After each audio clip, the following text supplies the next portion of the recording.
Aïe, aïe, aïe, ça commence déjà peut-être de la bien mauvaise des manières. Bienvenue à toutes et tous si vous nous rejoignez pour le coup d'envoi de la IMA Series Benelux, coup d'envoi de ce deuxième week-end de compétition de la saison 2023 avec le premier peloton de la catégorie junior qui s'élance. Nous allons avoir d'ici quelques instants en piste le groupe A contre le groupe C et la grille départ qui s'affiche sur votre écran. Vous l'avez peut-être entendu, mais un des concurrents semble avoir un souci mécanique au niveau de son échappement avec un rugissement de moteur qui est tout sauf normal. Vous l'entendez peut-être passer, mais sans ce pilote, on n'est pas encore parvenu à l'identifier. On va se voir brandir bien, le drapeau mécanique. On y reviendra. La grille de départ, Bertram Satch, la belle surprise de la série qualificative de ce matin. Le pilote danois qui, après une entame plutôt timide nous a signé une superbe pole position. Il va s'élancer aux côtés de Sacha Van Bosch, le leader du championnat, on le disait. Roberto Bass et Arthur Wong seront sur la deuxième ligne de la grille de départ. Puis nous aurons Devon Hagelen et Patrice Kowalewski, Colin Cronen et Charlie Glum, suivis de Conroy et Jan Mulders sur la cinquième ligne. Sixième ligne, Eva Dorenstein et Jan Elder, Boris Jankev et Maurice Moore, suivis sur la huitième ligne de Darrell Burry, ainsi que J.C. Bennett, Mick Blankensport, Sébastien Serezov, Raphaël Lenders, Merle Taylor, Yael Lauzma, Raphaël Bourlard et le reste de la grille. Et on est reparti pour un tour, semble-t-il. Le départ était presque donné, mais il n'en sera rien. Ça nous permet de terminer donc cette grille de départ avec Mathis Landen, Rins Vos et Juan Van de Kerkhove. Le compte y est. Vous l'avez vu, on est reparti pour un tour de chauffe. Il y en aura donc pour chacune de ces manches qu'un tour de chauffe et de mise en grille, donc de formation de la grille de départ. Départ lancé, évidemment. Vous connaissez la musique dans le cadre du championnat de Belgique et dans le karting, comme on dit, sans boîte de vitesse, direct drive. Pour les départs arrêtés, eh bien, ce sera rendez-vous ce dimanche pour la catégorie des karts à boîte de vitesse pour les super shifters. Alors je tente d'identifier et je pense que C.G. Bennett, le pilote irlandais, le numéro 193, est effectivement absent de nos écrans. Il ne prendra donc pas part à cette épreuve, semble-t-il. C.G. Bennett qui évolue donc sur le couleur du team OHR. Avec son châssis et Lando Norris, il ne prendra pas part à cette manche qualificative. On n'est pas parvenu encore à identifier les soucis techniques qui affectaient un des pilotes là-bas, dont le rugissement du moteur était plus que anormal. Et vous avez vu à l'écran là-bas vraiment Pascal De Heude, le photographe officiel de la IMA Series Benelux, dont les images sont à retrouver sur le site internet officiel IMA Series Benelux, sur la page IMA Belgium sur Facebook, et vous les aurez également en primeur dans le communiqué officiel d'après-course. Gilbert Damon sur la gauche, notre directeur de course, qui donne ses dernières consignes au peloton de pilotes. Bertram Satch doit dicter le rythme. Les pilotes s'élancent. Les pilotes s'envolent, j'allais dire. Et on est parti. Green, green, green. Premier départ du week-end. J'en bafouille de surprise. Mais on est parti en tout cas cette fois-ci. La deuxième tentative aura été la bonne. Et vous le voyez d'ailleurs, une piste encore relativement humide par endroits. C'était totalement mouillé et séchant au fur et à mesure alors que les pilotes disputaient la séance qualificative. Eh bien, pour l'instant, le circuit est quasiment en entièreté sec depuis le retour du soleil, même si certains endroits subsistent avec ce qu'on appelle en anglais la standing water, de l'eau stagnante, des flaques qui peinent pour l'instant à sécher aussi vite que le reste du tarmac, ce qui va sans doute donner quelques petits cheveux blancs à nos compétiteurs de la catégorie junior.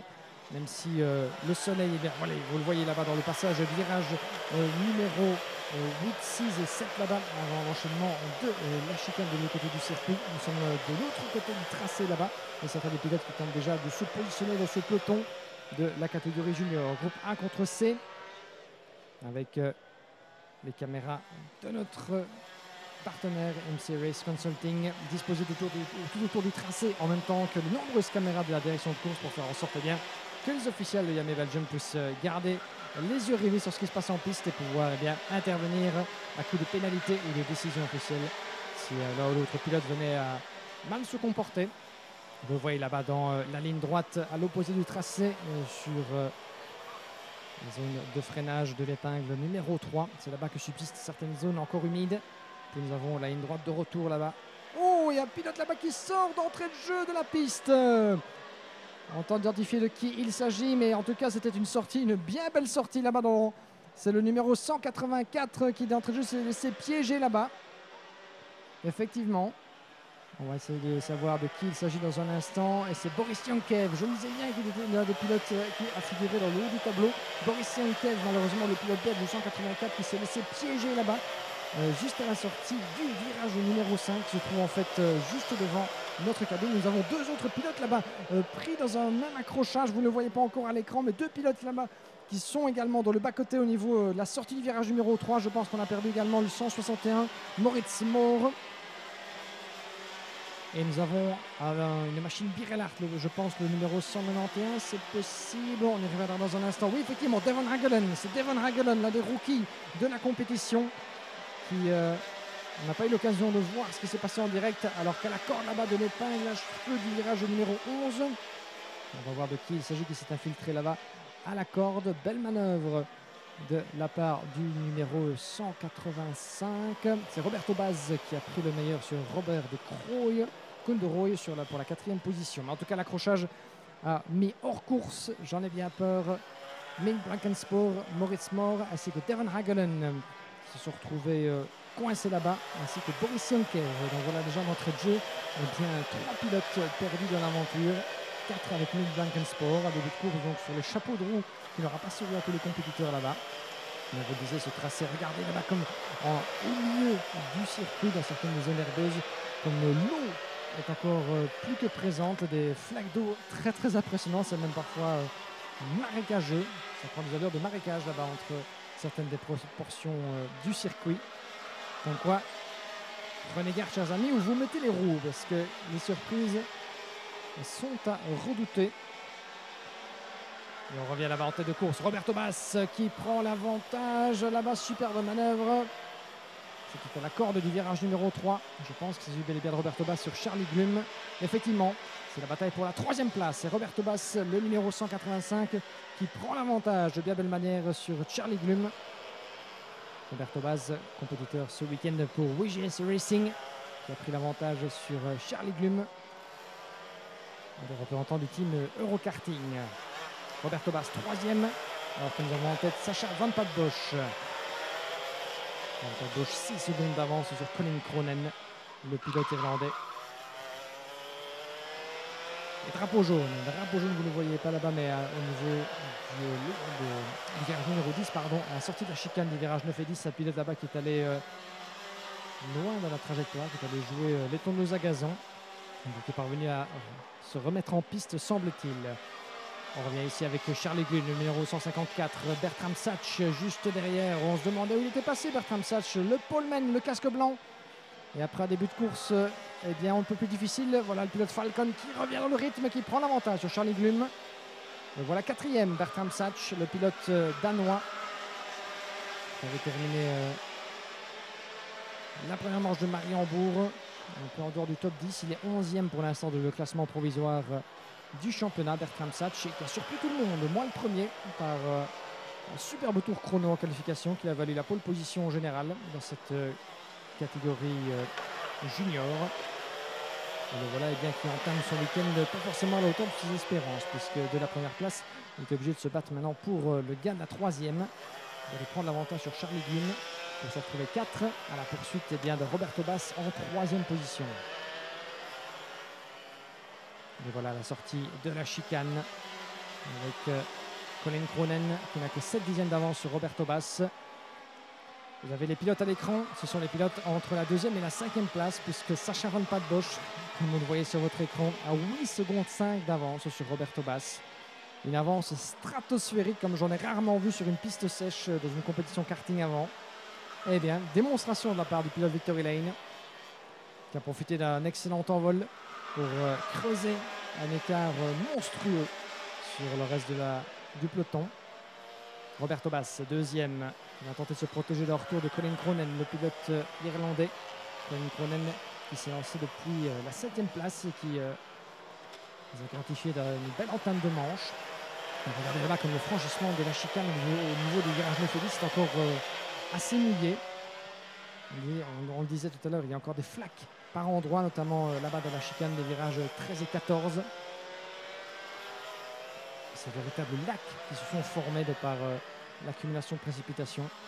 Ça va être intéressant là-bas puisque Bertram Satch revient très très fort sur Colin Cronin. Nous avons à l'écran, alors qu'il est occupé à défendre, Colin Cronin, il voit revenir donc Bertram Satch, mais aussi perd le contact avec Roberto Bass. On va suivre de près la bataille là-bas pour la 3e place à la corde du virage. Bertram Satch qui ne se laisse pas compter et qui ferme bien la porte en sortie.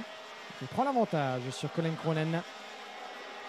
Vous l'avez vu d'ailleurs, Bertram Satch a subtilement... Oh, la faute de pilotage de Bertram Satch. Aïe, aïe, aïe, on le disait, ça commence peut-être à glisser par endroits.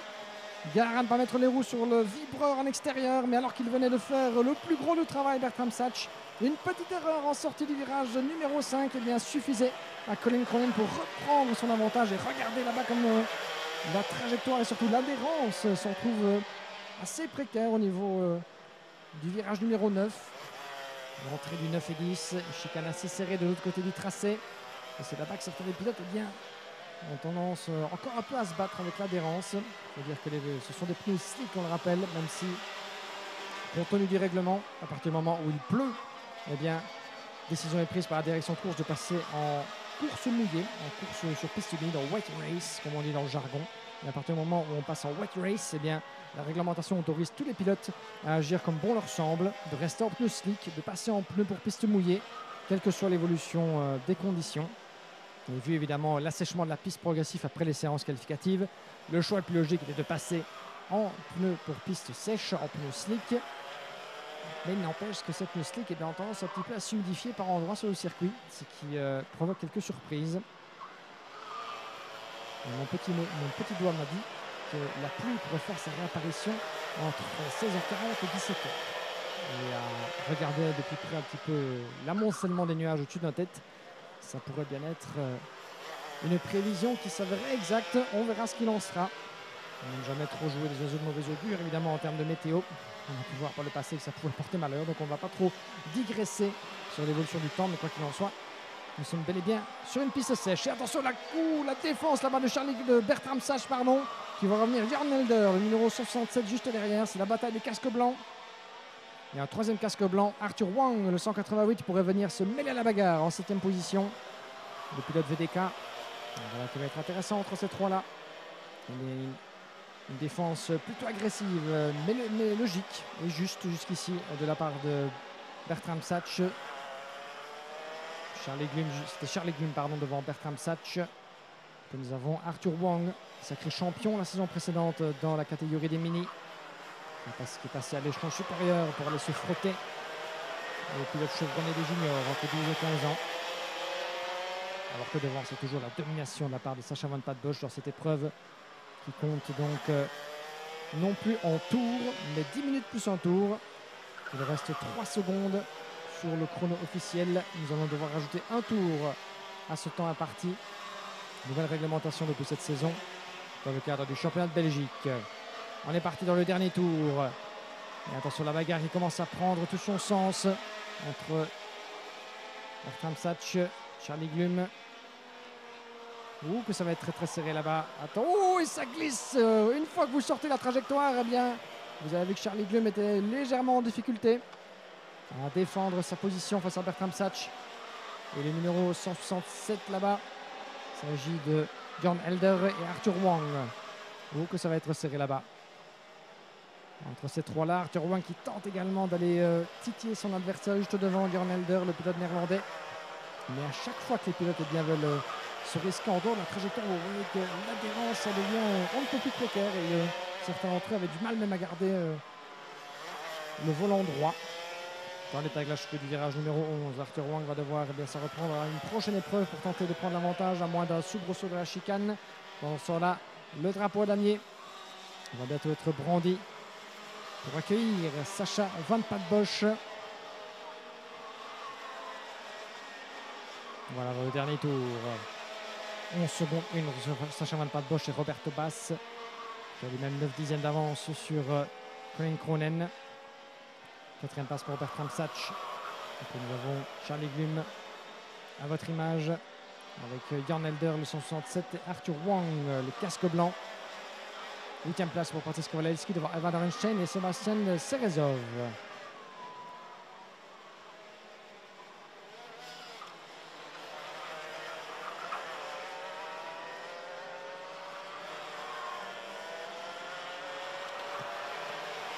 Arthur Wong qui tente toujours de se frayer un chemin face à John Elder, le pilote rookie.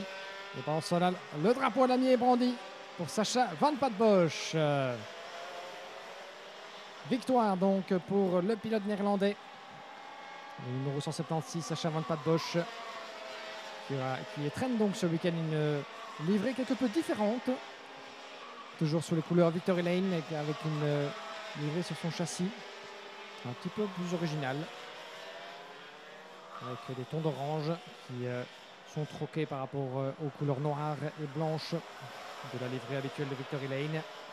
On y reviendra. Première manche et première victoire d'entrée de jeu pour Sacha Van Patten-Bosch qui l'emporte avec 11 secondes d'avance sur Roberto Bass.